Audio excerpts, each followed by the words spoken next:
আমাদের উচিত আমাদের মনে করেন মুক্তি সমাজের একজন সাংবাদিক যে কোনো স্পটে গিয়ে চাঁদা চাইতে গিয়েছে, নিউজ করতে গেছে বা যে কোনো কারণে গিয়ে সেখানে সমস্যা পড়েছে, হামলার শিকার হয়েছে, আপনারা যারা আছেন আপনারা জেনেছেন উনি অপরাধ করেছেন, তারপরে আপনাদের কর্তব্য হলো আপনারা ওখানে সরেজমিনে গিয়ে তাকে ওখান থেকে উদ্ধার করে নিয়ে আসবেন আপনার প্রতিষ্ঠানে। সেখানে আনার পরে তার বিচার আপনারা আপনাদের প্রতিষ্ঠানে করবেন, জনগণের হাতে তুলে দেবেন।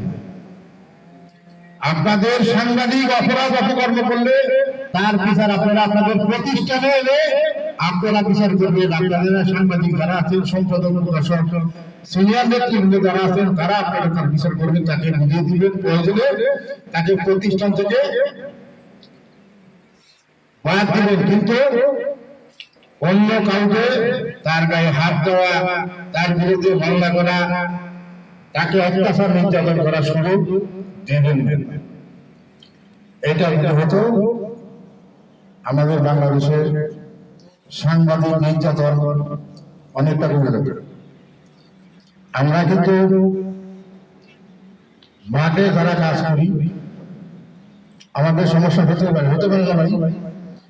আপনি যারা মহাবস্থান পত্রিকা সাংবাদিকতা করে আমি দেখেছি, আমার ৬৬ জেলায় সাংবাদিক আছে। আমার দুটি পত্রিকায়, জাতীয় দৈনিক বাংলাদেশ ক্রাইম সংবাদের প্রধান সম্পাদক আমাদের ঢাকা প্রেস ক্লাবের সম্মানিত সভাপতি কামাল ভাই, আমি সম্পাদক, এবং জাতীয় দৈনিক পত্রিকার আমার দুটি পত্রিকার সারা বাংলাদেশের সাংবাদিক রয়েছে।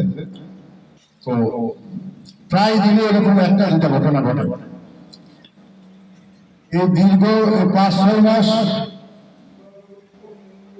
বেশ কিছু সাংবাদিকের বিরুদ্ধে মামলা হয়েছে।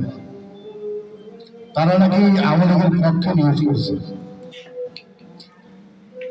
আপনারা একটা জিনিস লক্ষ্য করবেন, আমরা বেশ ঘনিষ্ঠ সংবাদ প্রচার করব, সত্য ঘটনা উদ্ঘাটন করে আমরা জাতির সামনে তুলে ধরব। আর এই সত্য ঘটনা উদ্ঘাটন করে আমরা জাতির সামনে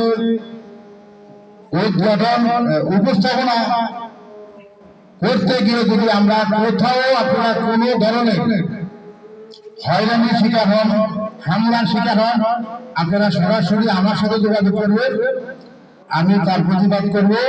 আমি আপনাদের পাশে আছি, পাশে থাকবো। কিন্তু আপনারা কখনো একটি পক্ষপাতিত্ব করে এক পক্ষের কাছ থেকে আপনারা আদান দিচ্ছে, আদানের জন্য